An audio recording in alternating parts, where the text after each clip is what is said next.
¿Qué tal? ¿Cómo están? Bienvenidas, bienvenidos a MBD Noticias, edición central. Querida Natalia Noves, ¿cómo andas? Bien, ¿y vos? Bien, bien. Bueno, una jornada con mucha información. Vamos a estar compartiendo distintos temas y ya empezamos, porque se está generando un atraso cambiario que está provocando polémica y discusiones en distintas esferas de la política nacional.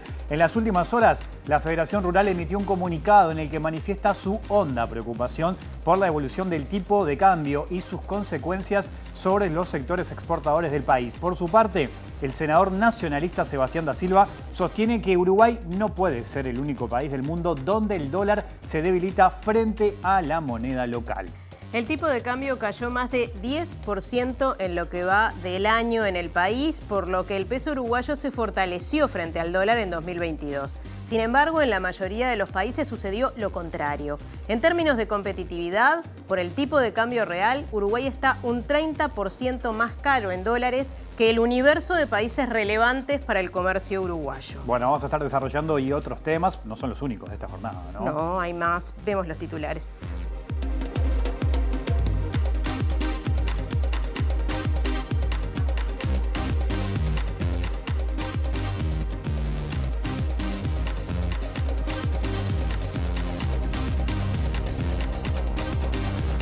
Obrero fallecido en la construcción de la nueva planta de UPM en Durazno. Mañana hay paro del Zunca. Sindicato de la Bebida acordó con Fábricas Nacionales de Cervezas frenar la importación de latas norteña, que representa el 40% de la producción nacional. Los boletos interdepartamentales pueden tener un ajuste en los meses de diciembre o enero, anunció el ministro de Transporte. Senadores del Frente Amplio presentaron pedido de acceso a la información pública por los chats de Alejandro Astesiano, donde habla de distribuir comisiones que cobraban a empresarios españoles. Secretaría para el Lavado de Activos y el Financiamiento del Terrorismo afirmó que está esperando que Fiscalía solicite colaboración por el caso Astesiano. Ex fiscal de Corte Jorge Díaz cuestionó el acceso a datos personales a través de cámaras de videovigilancia y pesquisa de celulares. Organizaciones ecologistas advierten por peligro de la vida tras reporte de la URSEA y Facultad de Química sobre presencia de glifosato en el agua potable en 5 departamentos. ANCAP resolvió retirar el efectivo de sus oficinas y dependencias luego de que robaran 3,5 millones de pesos de la refinería de La Teja. Movilización de los funcionarios electorales en reclamo de negociación colectiva, mejora de la carrera funcional y necesidad de cubrir casi 100 cargos vacantes. 17 empresas locales y de la región mostraron interés de asociarse con ANCAP para la explotación de las plantas de cemento y cal. Desde FANCAP cuestionan el procedimiento de licitación. Mariano Arana declarado ciudadano ilustre esta noche por la Intendencia de Montevideo en el Teatro Solís. Titular del Tribunal Superior Electoral de Brasil desestimó de manera preliminar el pedido formulado por Jair Bolsonaro para anular votos del balotaje. Doble atentado terrorista en Jerusalén, al menos un muerto y 14 heridos.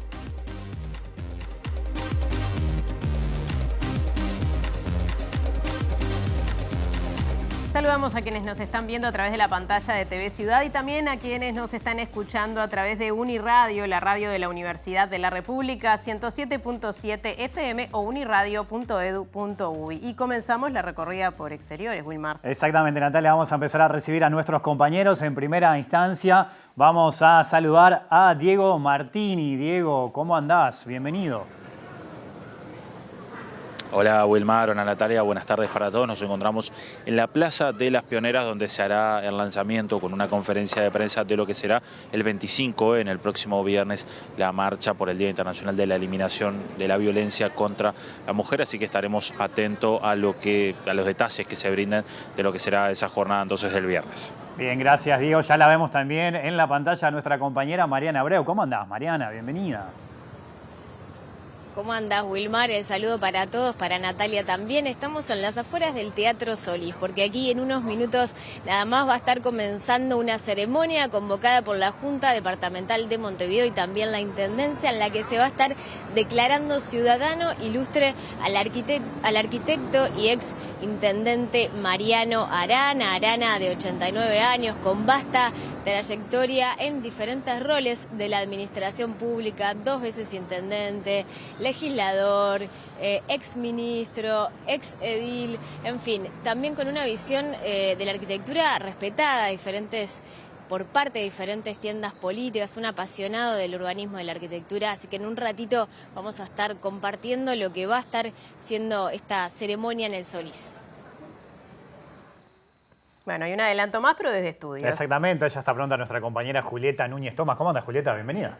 Muchas gracias, compañeros. Espero que estén muy bien. Hoy voy a hablar del tema que presentaron en portada recién. Voy a hablar del atraso cambiario y además de la explicación de lo que ha sucedido con el dólar y cómo viene evolucionando en este 2022, qué consecuencias tiene en términos de competitividad del país. Vamos a tener las principales voces de este debate que se está dando bastante acalorado, les diría, y que tiene consecuencias en muchísimos niveles. Entonces vamos a estar escuchando voces políticas del Senado de la República, la voz del presidente del Banco Central del Uruguay y quienes están generando una de las críticas más puntuales a la política cambiaria, la Federación Rural, uno de los mayores afectados por lo que está sucediendo con este atraso cambiario. Con todo eso, información, gráficas y estas voces en unos minutos nada más. Bien, muchas gracias, Julieta. Empezamos el desarrollo de la información. El Sindicato de la Construcción realizará un paro parcial nacional mañana a raíz de la muerte de un trabajador de la obra UPM2 que cayó de una altura de alrededor de 50 metros. Sí, el gremio está exigiendo a las autoridades más fiscalización y también que se cumpla con la norma vigente. El hombre de nacionalidad ucraniana tenía 23 años y falleció en el acto al caer de una altura de alrededor de 50 metros. El Sindicato Único Nacional de la Construcción y Anexos, SUNCA, exige más control y una fiscalía dedicada a la investigación de este tipo de hechos. El SUNCA mañana va a parar sus tareas, como lo hacemos siempre, de 9 a 13 a nivel nacional. Esto sin duda tratando de seguir luchando y peleando contra las muertes en los centros de trabajo nuestros. Para nosotros, de verdad, esta desgracia que ocurrió hoy es el tercer compañero que fallece en un accidente laboral en la planta UPM, una obra con las características millonarias que tiene y que bueno, que de verdad nos preocupa mucho que en una obra de estas características ya tengamos un tercer compañero fallecido en accidente laboral. Entonces, sin duda de que la preocupación de nuestro gremio es seguir exigiendo una fiscalía, por lo menos que profundice en los accidentes, ¿verdad? Es decir, que trate de tomar partido en esto y que, bueno, y que certifique, verifique, investigue las causas justamente de los accidentes, no solamente fatales, sino también graves. También hoy resolvieron los trabajadores en la planta de que se van a reincorporar nuevamente el día lunes con distintas asambleas de seguridad en todos los sectores de la planta. Nosotros, como siempre, seguimos exigiendo más inspectores, seguimos exigiendo más recorridas, seguimos exigiéndole a las empresas, ¿no?, que cumplan con las normativas de seguridad vigentes, con el decreto 125, para que no se sigan sucediendo más compañeros muertos en la construcción. El Ministerio de Trabajo y Seguridad Social aseguró que se investiga el hecho. Por su parte, la empresa afirmó en un comunicado que el trabajador fallecido tenía los elementos de seguridad correspondientes.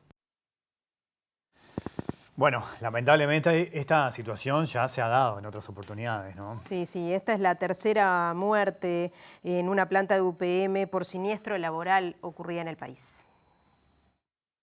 Son cerca de 5.000 los trabajadores que se desempeñan en la obra de UPM2, muchos contratados por empresas tercerizadas y varios cientos de extranjeros. La muerte que se registró hoy es la tercera en términos de siniestros laborales, según la cuenta del Sindicato Único Nacional de la Construcción y Anexos, el SUNCA. Además, han ocurrido accidentes con lesiones graves. Los otros hechos corresponden a un trabajador que falleció tras un accidente con una máquina y a un obrero que se desempeñaba en el tendido de cables. También se registraron otras muertes en el proyecto de la segunda pastera de la empresa finlandesa. Es el caso del suicidio de un trabajador de origen ruso, seguido por la muerte por paro cardíaco de un inspector del Ministerio de Trabajo y Seguridad Social. Anteriormente, en el sector transporte, había fallecido otro trabajador mientras desempeñaba su tarea. Según un pedido de acceso a la información pública realizado por MBD Noticias a UPM y las firmas subsidiarias, se le aplicaron varias multas por parte del Ministerio de Trabajo y Seguridad Social durante las administraciones anteriores. Bueno, y otro asunto, la bancada de senadores del Frente Amplio presentó un pedido de acceso a la información pública tras la información que surge de los chats de Alejandro Astesiano. Bueno, en esas conversaciones se da a conocer de que se buscaba distribuir comisiones a empresarios españoles que ofrecían distintos servicios, ¿no? Velocímetros y también aparatos para poder controlar la alcoholemia y radares, entre otros aspectos.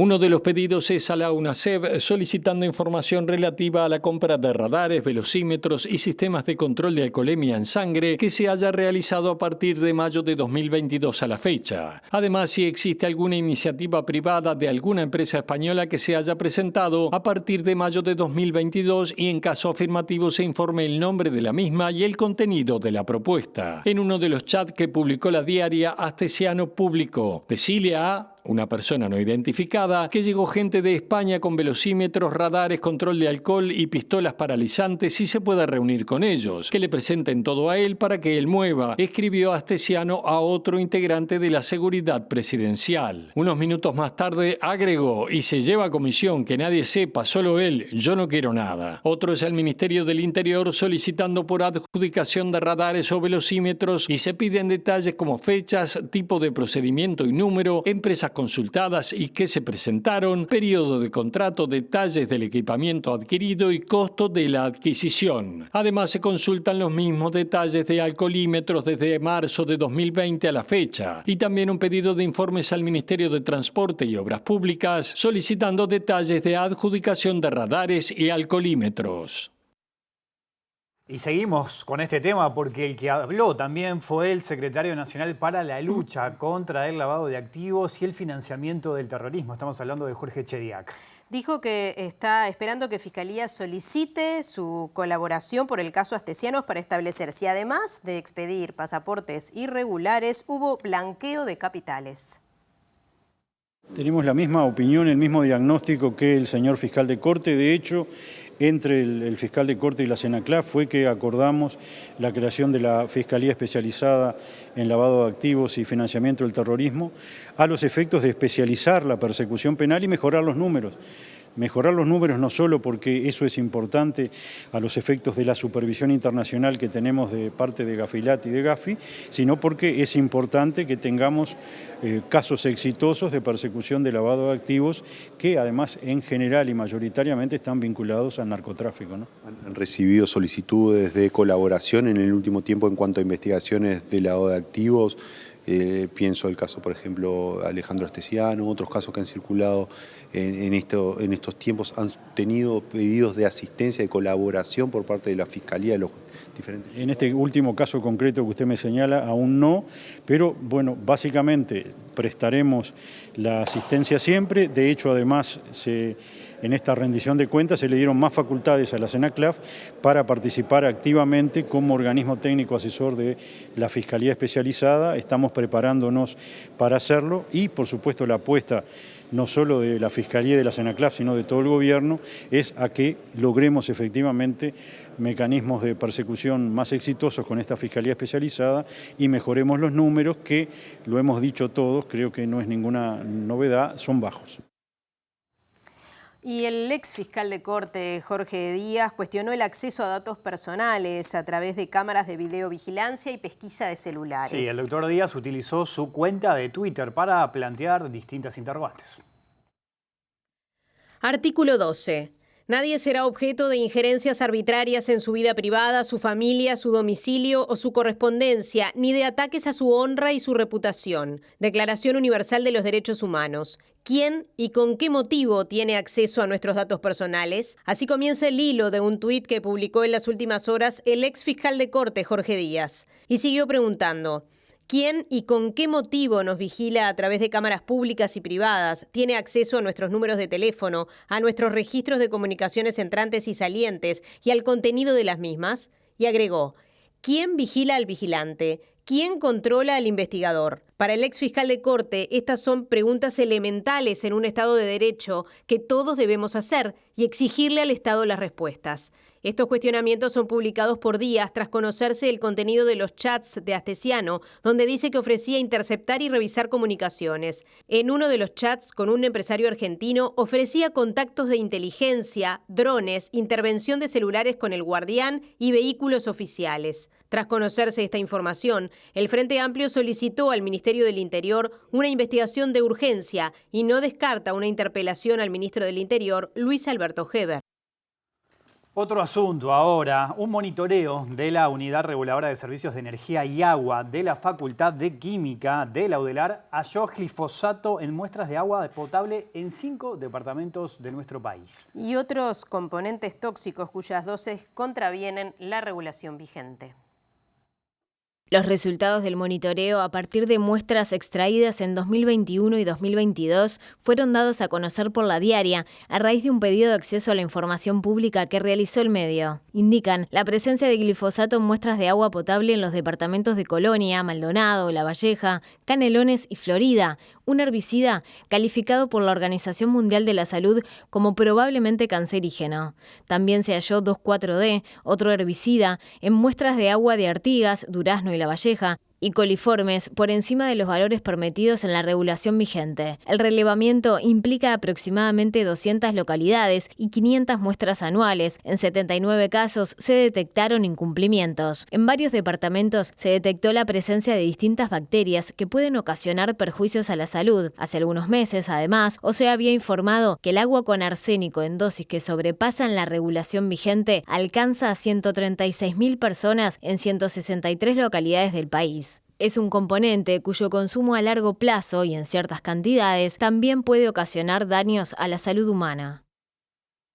Bueno, ante este informe de la URSEA y la Facultad de Química, en donde se detectaron otros agroquímicos en el agua potable, se pronunciaron varias organizaciones sociales. Sí, por ejemplo, Redes Amigos de la Tierra, que dice que a partir de esta situación está en riesgo la vida.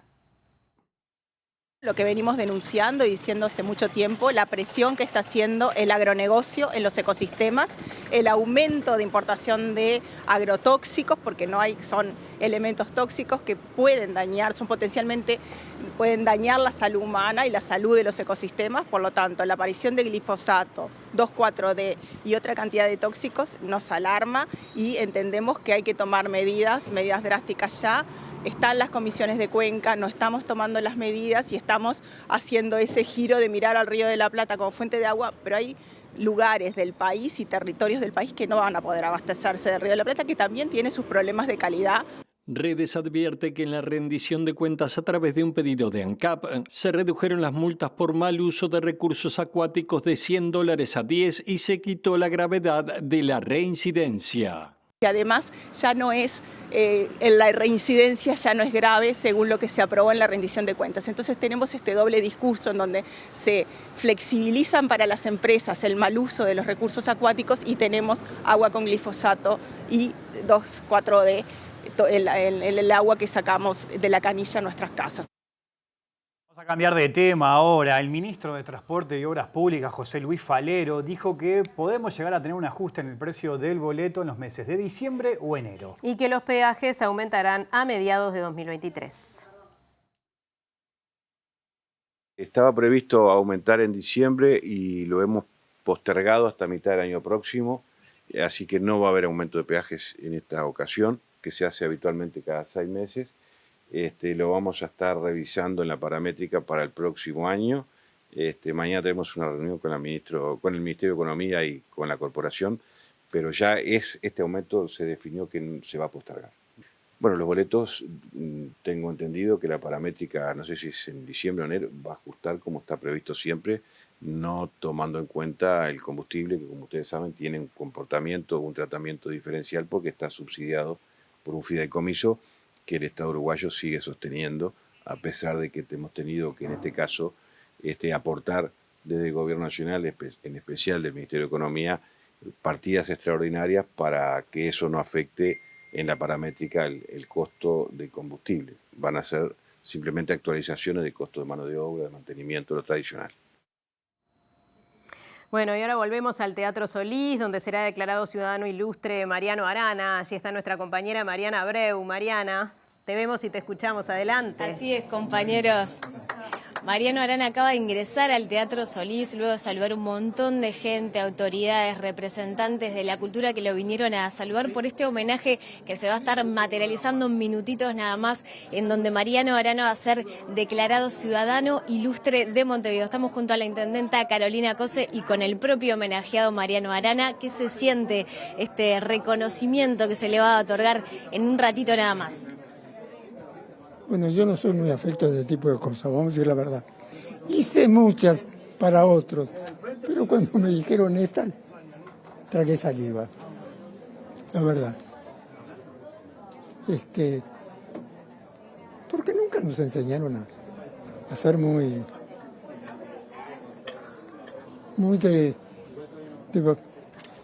de cosas raras. ¿Sí?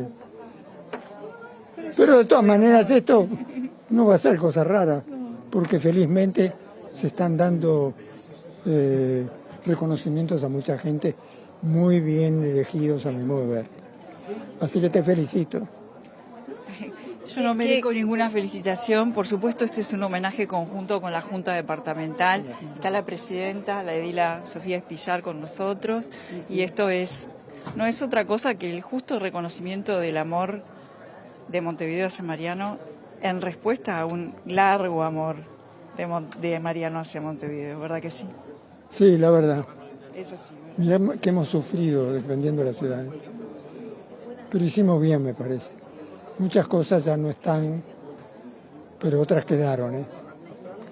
Y mucha gente, arquitectos incluso jóvenes, que han sabido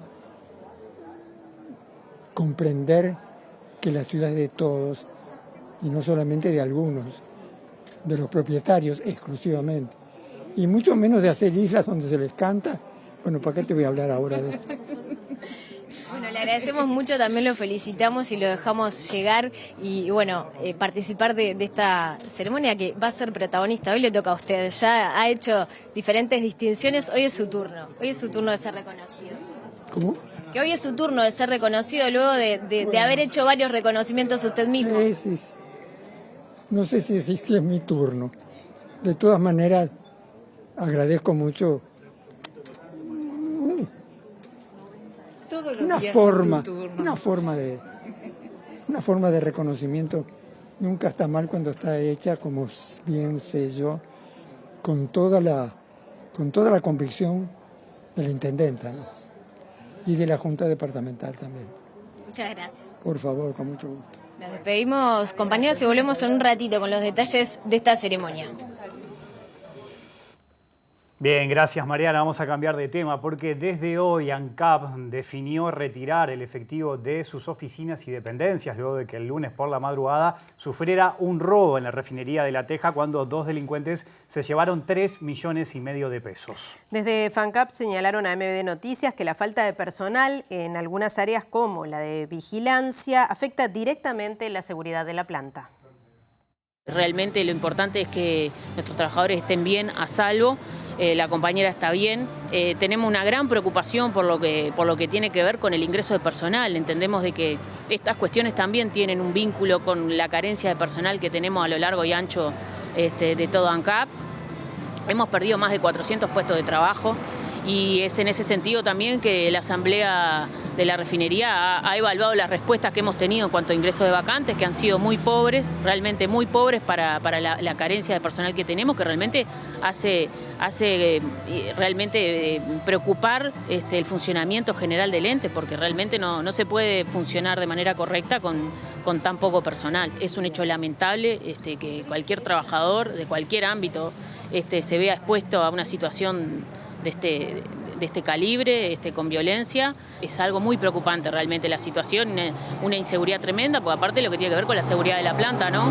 Porque estamos hablando de que en la planta allí hay combustibles, hay un montón de situaciones críticas que tienen un necesario cuidado. Presenta Mercado Agrícola de Montevideo, en el corazón de un barrio donde late la ciudad.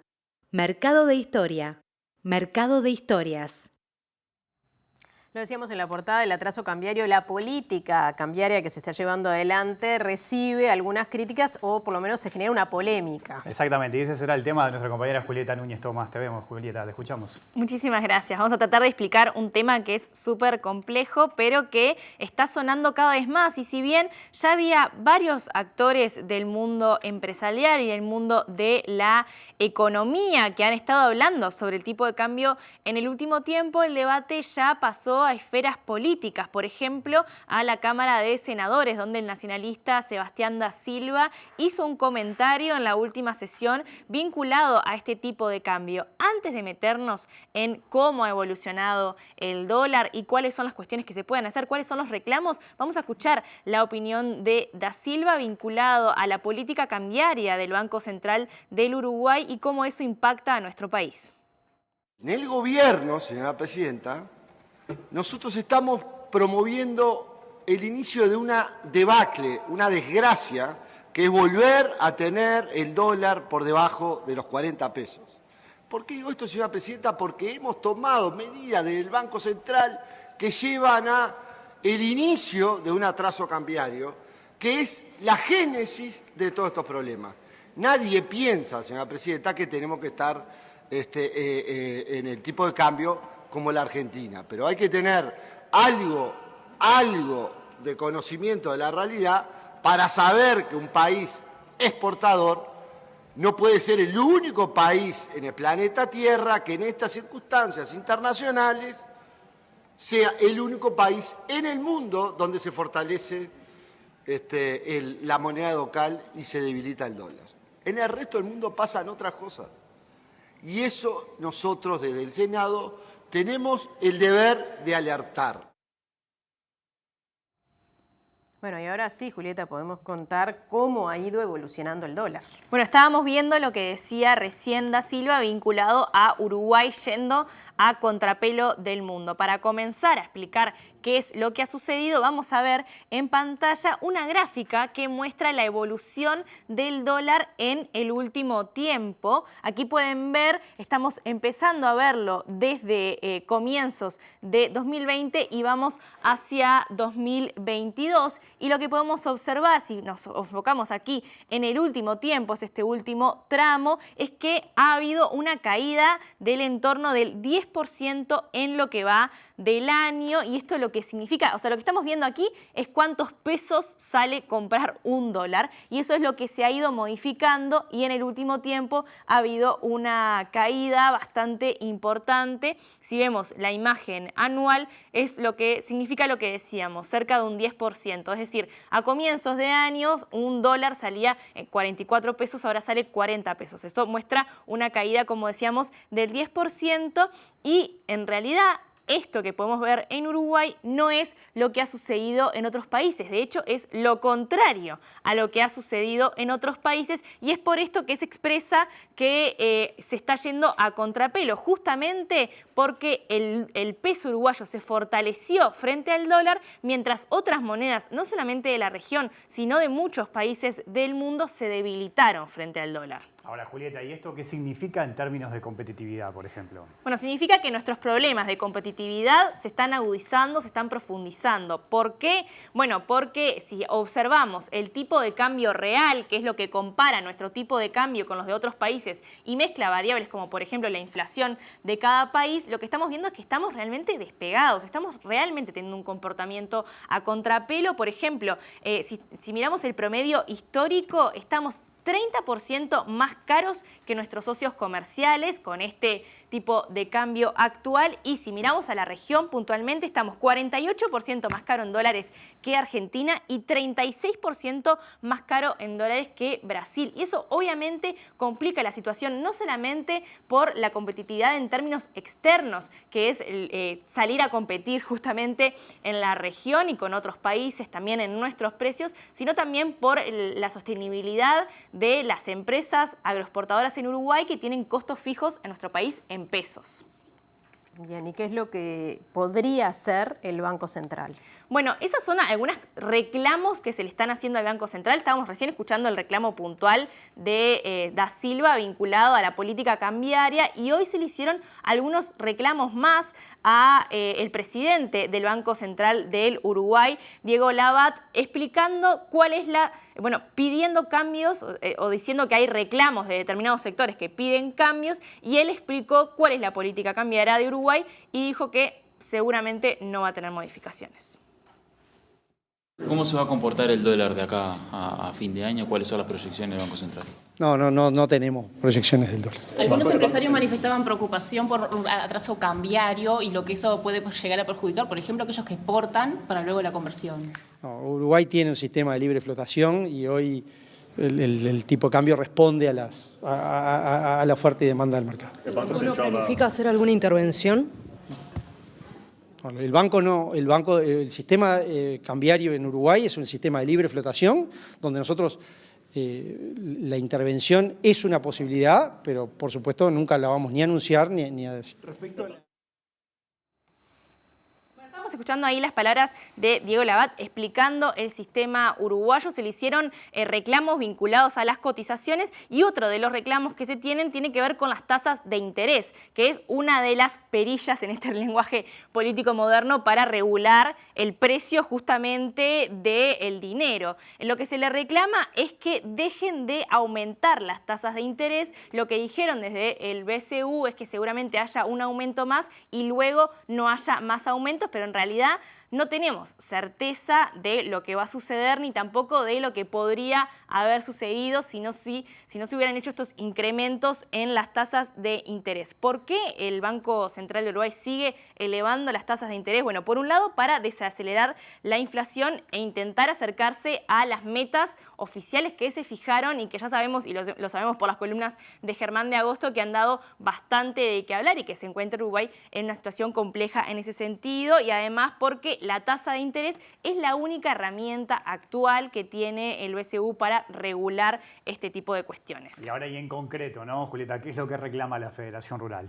Bueno, la Federación Rural es uno de los actores junto con, por ejemplo, la Cámara de Industrias y la Unión de Exportadores que vienen hablando de esto hace mucho tiempo, pero recientemente, hace horas nomás, sacaron un comunicado expresando su preocupación profunda por lo que está sucediendo en el sector agroexportador con la política cambiaria, diciendo que entienden por qué se han tomado las decisiones que se han tomado, pero que hay que atender esta preocupación que está teniendo el sector porque señalan que es uno de los sectores que más impulsan la actividad económica uruguaya. Además de sus reclamos vinculados a la política cambiaria, también tienen algunas preocupaciones vinculadas a lo que sucedió con la recuperación salarial. Entonces dicen que están en un panorama complejo. Vamos a escuchar ahora a el representante de la Federación Rural explicando cuál es la situación y cómo esto afecta el comercio y este sector de actividad económica.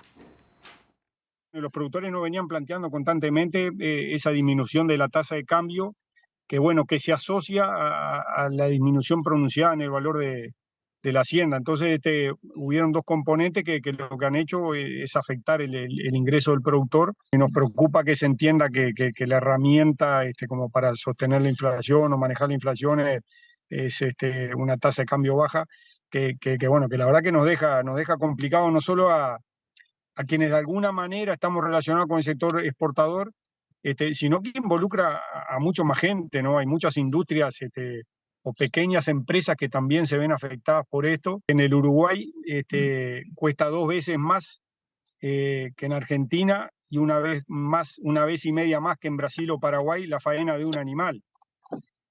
¿Cuánto de eso está afectado por la tasa de cambio? Sería bueno que ustedes se lo pudieran preguntar a los propios industriales, pero digamos, algún efecto hay ahí sobre la tasa de cambio, que en definitiva hace que quedemos menos competitivos con quienes venden los mismos productos que producimos nosotros. Presentó Mercado Agrícola de Montevideo, en el corazón de un barrio donde late la ciudad. Mercado de Historia. Mercado de Historias. Bueno, sobre la situación que se está dando con el dólar y todo lo que podría traer aparejado una regulación por parte del gobierno, va a estar hablando mañana nuestro compañero el economista Germán de Agosto en su columna de Economía. Y cambiamos de tema. 17 empresas locales y de la región mostraron interés de asociarse con ANCAP para la explotación de plantas de cemento y cal. Sí, mientras tanto, desde FANCAP cuestionan este procedimiento de licitación, ya que entienden se viola el principio de igualdad, y es por eso que le piden a la JUTEP que se exprese sobre este tema. Nuestro planteamiento inicial es que este procedimiento no respeta la Constitución de la República. y le pasa por arriba a diferentes instituciones públicas que tienen que manifestarse. No hay tampoco un informe jurídico del Tribunal de Cuentas. El informe del Tribunal de Cuentas solamente le dio el ok a esta segunda etapa, pero no lo acompañó con un informe jurídico. No hay antecedentes a nivel público de que una empresa tenga un tratamiento especial, ¿no? De que no participe de las etapas previas en cuanto al tener el acceso a la información, etcétera, inscribirse, tener los pliegos, adquirir los pliegos, es algo inédito en lo que son las licitaciones públicas.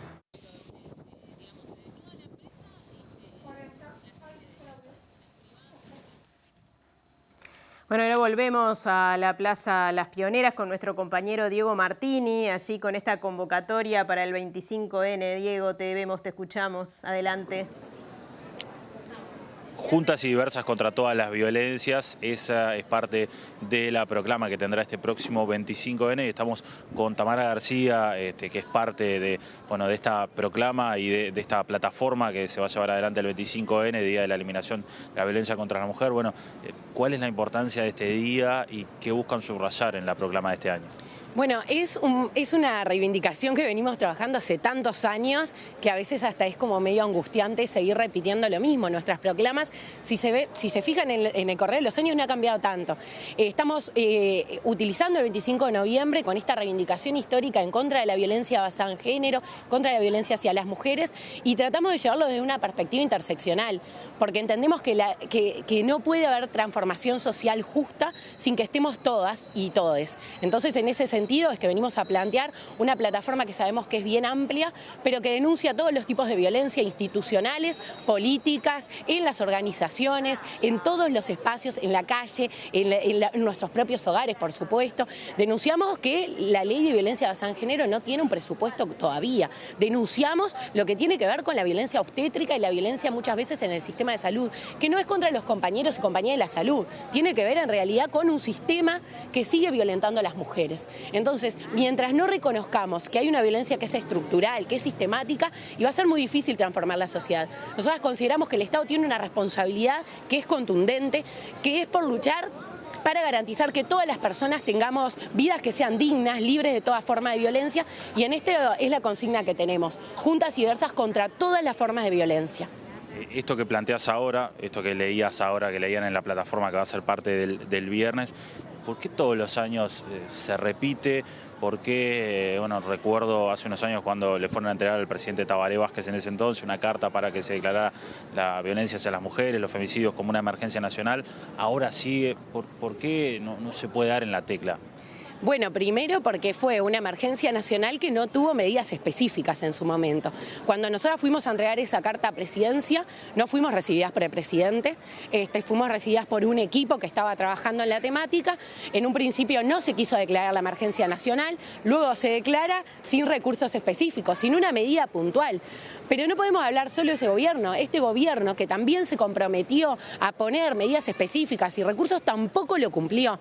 No solo no tenemos presupuesto, sino que muchas políticas públicas dependen de algunos préstamos internacionales. Entonces eso es algo que tenemos que cuestionarnos. ¿Cuál es el énfasis que se le está dando en los territorios, las intendencias municipales, los sistemas de salud, los sistemas de justicia? No tenemos respuestas. Hoy en día vamos más femicidios de los que íbamos el año pasado. O sea, hoy a noviembre. Es un problema. Entonces seguimos repitiendo lo mismo porque claramente no solo no nos han dado respuestas concretas, sino que no hay un interés político de cambiar la vida de las mujeres, que somos un porcentaje muy amplio de la población. Entonces sería como fundamental que se pudiera apostar a resolver esto de una manera concreta. Sabemos que es un problema social y que se va a demorar muchísimo realmente en poder solucionarlo, pero hay que trabajar y hay que ponerse las pilas en esto. Las organizaciones feministas venimos trabajando muchísimo en esto, venimos tirando propuestas todo el tiempo y no se escuchan. Entonces vamos a seguir reivindicando lo mismo y cada vez vamos a hacer más en las calles protestando, y está bueno saber esto, no solo en Montevideo, en todo el país estamos denunciando esta situación. Esta proclama va a recorrer todo el territorio nacional y vamos a estar todas las compañeras gritando juntas en contra de toda la violencia. Tamara, muchas gracias. Entonces, recordame 10 segundos los detalles del viernes. Bueno, este viernes en Montevideo salimos de Plaza Independencia a las 18 horas. Vamos a tener diferentes bloques porque cada compañera además tiene su forma de marchar y sus intervenciones, pero además van a haber muchísimos puntos en todo el interior del país que vamos a estar difundiendo en las redes sociales, armando un mapa para que todas las compañeras y compañeros que quieran participar puedan hacerlo con muchísima fuerza y uniéndose a una lucha que es muy importante y que obviamente nos nuclea a todos y a todas. Gracias, Tamara. Wilmar, Natalia, volvemos a piso cuando ustedes quieran.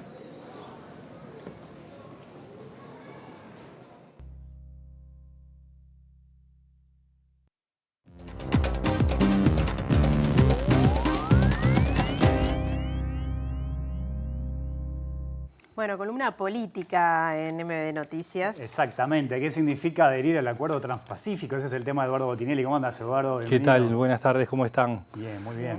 Bueno, sí, se anunció ahora por parte del presidente que el 1 de diciembre Uruguay va a adherir, va a presentar la carta solicitando adhesión al Acuerdo Transpacífico, que tiene un nombre un poco más largo últimamente, que se cambió, que es Tratado Integral y Progresivo de Asociación Transpacífico.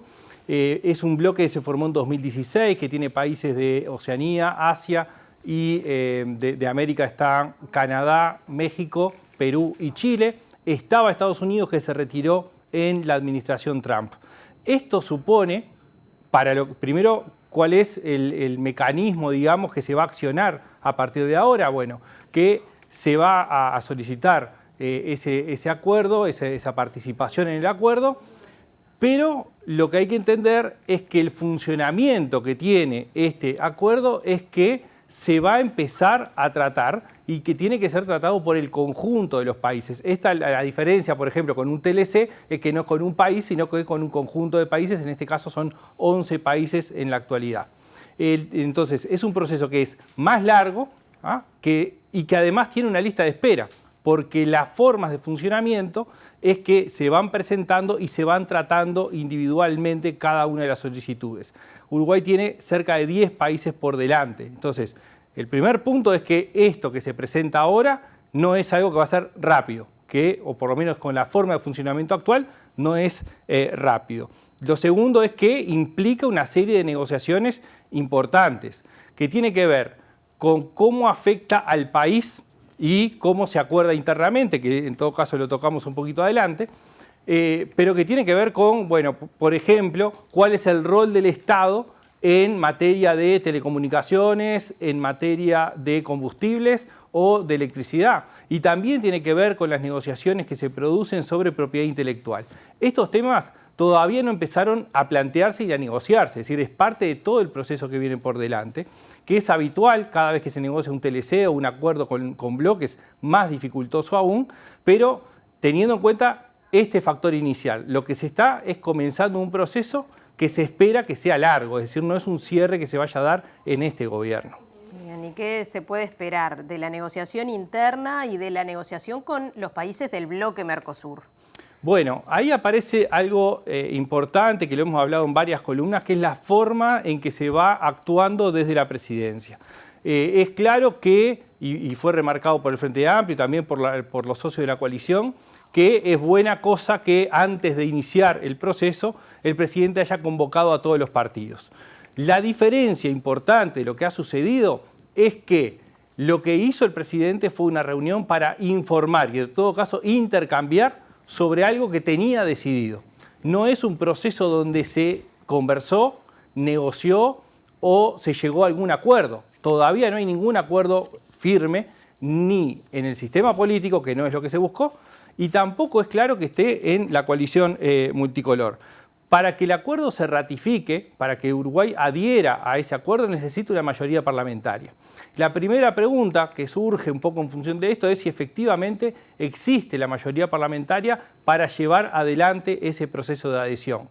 ¿Por qué esa duda? Bueno, porque uno de los factores que entra en juego es cuál es el vínculo con el Mercosur. A partir de las acciones que tome Uruguay, cómo es tomado por los socios del Mercosur, en un contexto además que está cambiando, si bien no hay grandes transformaciones en términos de política internacional, sí es un contexto que va cambiando, sobre todo con el caso de Brasil, pero entonces lo que genere en el Mercosur puede generar posicionamientos internos distintos.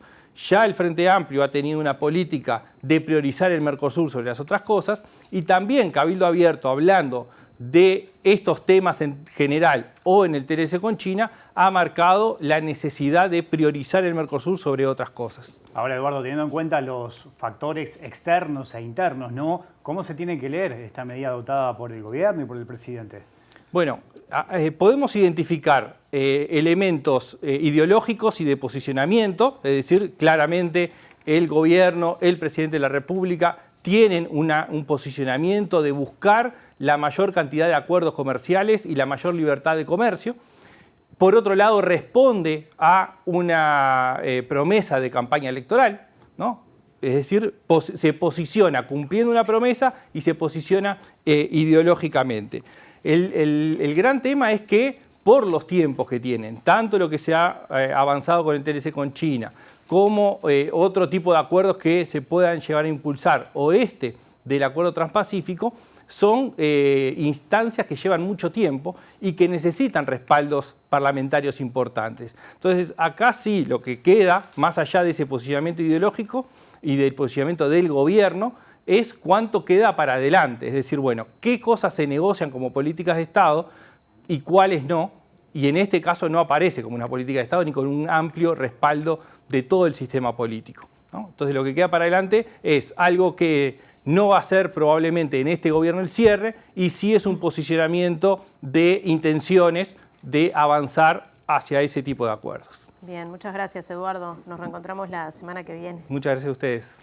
Y seguimos con otro tema. El Estado uruguayo incumple lo definido por Naciones Unidas respecto a la situación de las familias del asentamiento Nuevo Comienzo. En 2021, el organismo internacional mandató a frenar los desalojos y brindar una solución habitacional. Sí, esta semana el Comité de Derechos Económicos, Sociales y Culturales de la ONU ratificó su decisión luego de que el Estado solicitara levantar las medidas. Mientras tanto, la justicia continúa con los procesos penales a las familias. Recordemos que el Estado uruguayo, cuando se dispuso esa medida de no seguir con los desalojos o darle una vivienda de emergencia a esta población asentada, el Estado presentó sus descargos ante el Comité de Naciones Unidas, manifestó que esos hechos que nosotros relatábamos no eran ciertos, que no había en Uruguay personas que tuvieran vulnerado su derecho a la vivienda, que todos habían visto solucionada su situación. Nosotros hicimos los descargos correspondientes explicando que eso no era así y bueno, finalmente ahora el comité resolvió mantener las medidas provisionales, o sea, desestimó el pedido del Estado uruguayo y continúa con el expediente principal, pero a nosotros nos da la tranquilidad de que las medidas provisionales siguen estando vigentes. Más allá de que es bueno volver a repetir que el Estado uruguayo no las ha cumplido, no ha hecho una sola, no ha dictado ninguna resolución, no ha hecho un solo movimiento que signifique cumplir con lo que le ha dicho el comité. En cuanto a las personas que han venido siendo perseguidas penalmente, muchos han tenido que acordar, muchos han tenido que irse porque temen ser privadas de libertad a propósito de esto. Y otros, tienen aún pendientes resoluciones en sus expedientes y están con el mismo temor de siempre de saber qué puede pasar con ellos si no se retiran voluntariamente. 3 familias recibieron soluciones habitacionales a través del recurso de amparo presentado por la Clínica de Litigio. Aunque desde entonces no han presentado más, no descartan para casos urgentes volver a implementar este recurso. Esperábamos en su momento, luego de esas 3 acciones, que hubiera una respuesta global, porque acá no tiene sentido presentar cientos de recursos de amparo ante la justicia, sabedores de que no hay voluntad de cumplir.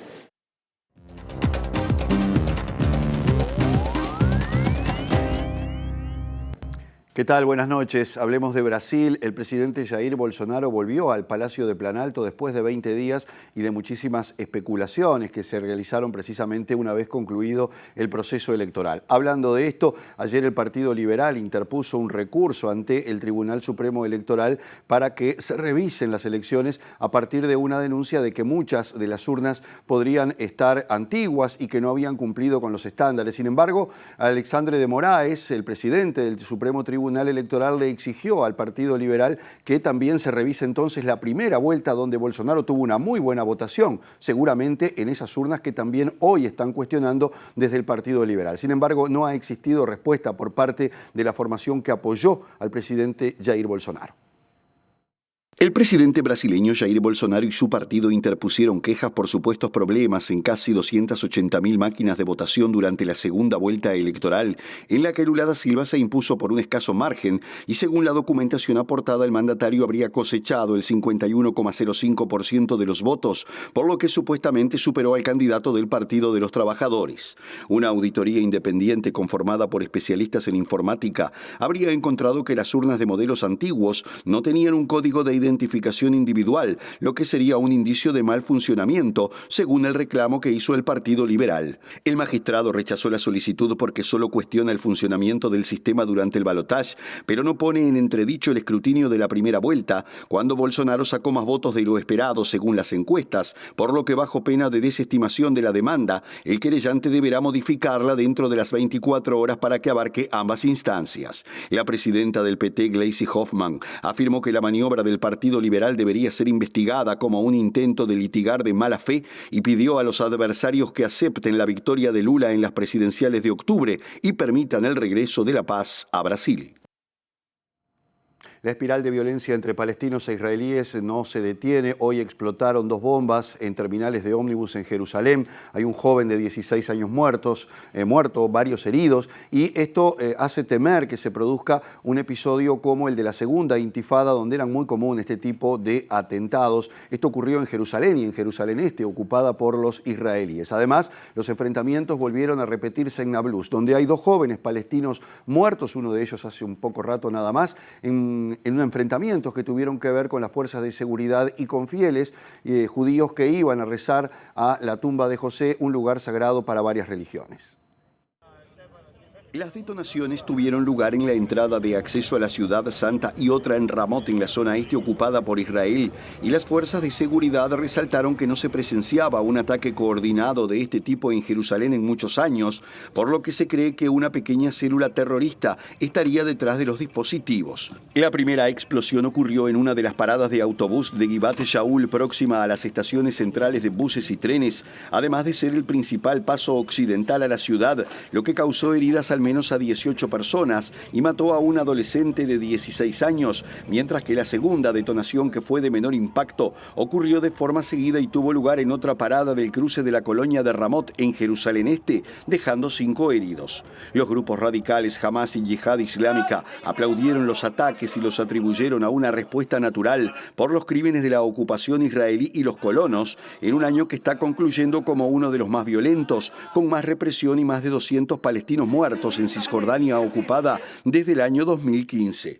Mientras tanto, 2 jóvenes palestinos de 22 y 16 años fueron muertos por disparos del ejército israelí en la ciudad cisjordana de Nablus durante enfrentamientos entre residentes locales y soldados que se encontraban resguardando a un grupo de civiles judíos en su peregrinación mensual a la tumba de José, un sitio considerado sagrado por judíos, musulmanes y cristianos como el último lugar de descanso del patriarca. El Parlamento Europeo declaró a Rusia como Estado promotor del terrorismo y el Consejo de Seguridad de la ONU se reunió hoy para analizar la situación que se está dando con los intensos bombardeos a los que está sometiendo Rusia a Ucrania, que han dejado, obviamente, como desde hace muchos días, sin electricidad y sin agua a Kiev, la capital, y a otras ciudades importantes, Leópolis, por ejemplo, muy cercana a la frontera con Polonia, en algo que se entiende es un ataque a la población civil que se enfrenta ahora a lo peor del invierno. La capital ucraniana se quedó sin agua ni electricidad este miércoles, tras una ola de ataques rusos que afectaron también a otras ciudades del país, según el vicepresidente ucraniano Kirilo Timoshenko, quien afirmó que los terroristas rusos intentan destruir las instalaciones de suministro energético de Ucrania y que hoy se han registrado explosiones en varias partes del país. Un edificio de 2 plantas resultó dañado y hay 3 muertos y 6 heridos, anunció la Administración Regional de Kiev en Telegram, mientras que el suministro de agua fue suspendido tras el ataque a la capital, dijo su alcalde Vitaly Klitschko, pidiendo a los residentes que almacenen el vital elemento, al tiempo que los ataques también tuvieron consecuencias en la vecina Moldavia, donde hubo cortes masivos de electricidad. El Parlamento Europeo declaró a Rusia en las últimas horas como un estado promotor del terrorismo, a la vista de sus ataques deliberados y las atrocidades contra la población ucraniana, y reclamó a la Unión Europea un nuevo marco jurídico para clasificar a estos estados y restringir las relaciones del bloque comunitario con dichos países. El Consejo de Seguridad de la ONU se reunirá de urgencia este mismo miércoles para evaluar la situación, mientras que el organismo, a través de su portavoz Farhan Haq, demandó a Rusia el fin de los ataques contra infraestructuras civiles y alertó de la difícil situación a la que se enfrentan millones de ucranianos por los cortes eléctricos y dificultades para acceder al agua y la calefacción, en un momento en el que las temperaturas ya están bajo cero en muchas zonas del país. La historia de nunca acabar en los Estados Unidos, los tiroteos, las muertes, en este caso en el estado de Virginia, donde 7 personas murieron, uno de ellos el atacante en un supermercado Walmart, que se suma en ese estado a otro episodio que ocurrió un poco más de una semana atrás, también en un colegio donde hubo otra matanza. Esto se suma además a la que hace unos días nada más ocurrió en el estado de Colorado, donde una persona también mató a varias en un boliche LGBTIQ y allí la situación realmente es compleja. Las retóricas de siempre, el presidente de los Estados Unidos pidiendo un control de armas, el gobernador de Virginia, pero lo cierto es que Estados Unidos lleva 600 tiroteos en lo que va del 2022. El estado de Virginia vive el segundo tiroteo fatídico en poco más de una semana, luego que un hombre que trabajaba como administrador de una tienda de Walmart disparara contra sus compañeros cuando decenas de personas se encontraban en el lugar, adelantando sus compras de cara al Día de Acción de Gracias, matando a 6 personas e hiriendo a otras 4 para luego quitarse la vida. Breonna Taylor, empleada del establecimiento, aseguró que el hecho ocurrió cuando los trabajadores se reunían en la sala de descanso de la tienda como solían hacerlo antes de sus turnos, y su gerente abrió la puerta y sin mediar palabra comenzó a disparar, según declaró la mujer a la cadena local ABC. Los actos atroces de violencia no tienen cabida en nuestras comunidades, aseguró el gobernador republicano del estado Glenn Youngkin, luego que el pasado 13 de noviembre 3 jugadores de fútbol americano de la Universidad de Virginia murieran y 2 resultaran heridos, luego de que un hombre que también formaba parte de la institución educativa les disparara en un autobús cuando regresaban al campus tras asistir a una excursión. El presidente de Estados Unidos, Joe Biden, lamentó los fatídicos hechos en la tienda Walmart y pidió una reforma en materia de armas, ya que hace apenas 2 días 5 personas murieron y 19 resultaron heridas luego de que un hombre armado abriera fuego dentro de una discoteca gay en el estado de Colorado el sábado por la noche. Una base de datos administrada por la agencia estadounidense de noticias AP, el diario USA Today y la Universidad Northeastern indica que este año ha sido especialmente violento, ya que en 2022 la nación ha registrado 40 asesinatos en masa en comparación con los 45 de todo el 2019.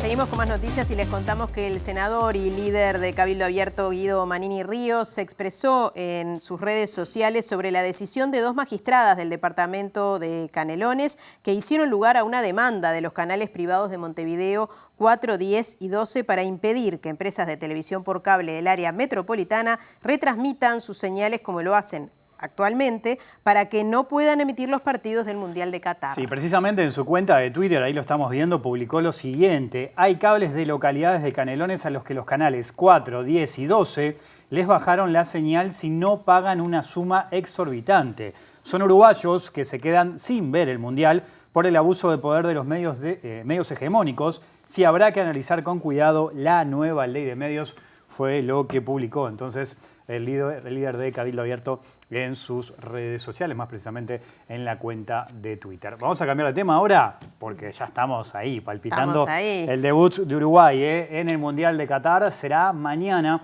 a las 10 de la mañana ante Corea del Sur en este primer partido del equipo de Diego Alonso. Por el grupo H. Grupo H, exactamente. Bien. La selección uruguaya publicó en sus redes sociales un video de la previa con el discurso de Diego Alonso con miras a este partido de Uruguay ante Perú. Corea del Sur. Corea del Sur por las eliminatorias. Con Perú jugamos en la eliminatoria. Perú nos dio la oportunidad, ganándole ese último juego, acá en el centenario, de clasificar precisamente al Mundial de Qatar. Bueno, vamos a verlo. Vamos a verlo, dale. Lo último antes de salir. Lo último. Lo juega la más linda de todo. Lo juega ahí. Lo juega la serie. Lo vieron la gente. Ustedes lo saben. Es fútbol. Uruguay es fútbol. Vamos a quererlo con toda el alma, porque realmente lo queremos, pero vamos a demostrarlo ahí adentro, no de acá, adentro. Porque no hay un jugador en el mundo que defienda la selección como la defienden ustedes. Los duelos son nuestros, el partido es nuestro y la clasificación es nuestra. ¡Vamos a quererlo!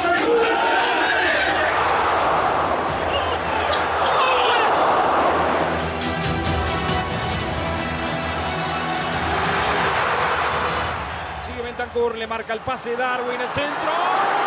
Botó la pelota en el palo. ¡Gol!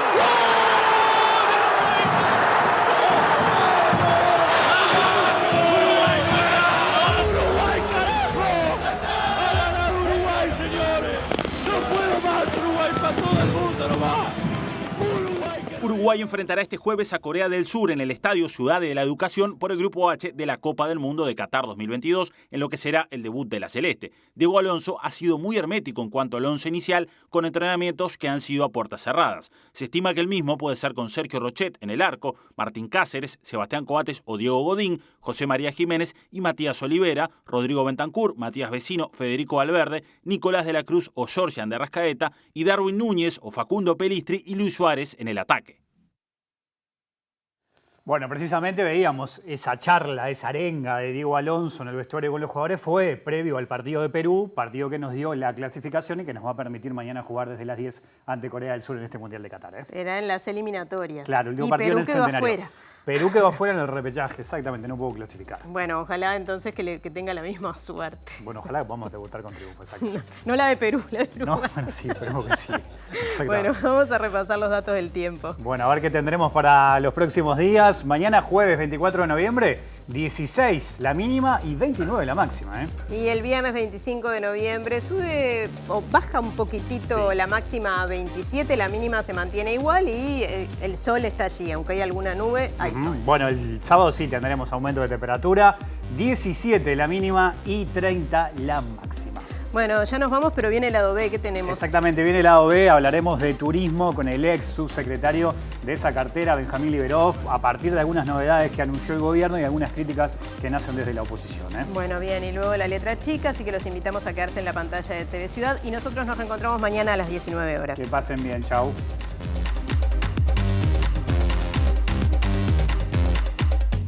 Tercer obrero fallecido en la construcción de la nueva planta de UPM en Durazno. Mañana hay paro del Zunca. Sindicato de la Bebida acordó con Fábricas Nacionales de Cervezas frenar la importación de latas norteña, que representa el 40% de la producción nacional. Los boletos interdepartamentales pueden tener un ajuste en los meses de diciembre o enero, anunció el ministro de Transporte. Senadores del Frente Amplio presentaron pedido de acceso a la información pública por los chats de Alejandro Astesiano, donde habla de distribuir comisiones que cobraban a empresarios españoles. Secretaría para el Lavado de Activos y el Financiamiento del Terrorismo afirmó que está esperando que Fiscalía solicite colaboración por el caso Astesiano. Ex fiscal de Corte Jorge Díaz cuestionó el acceso a datos personales a través de cámaras de videovigilancia y pesquisa de celulares.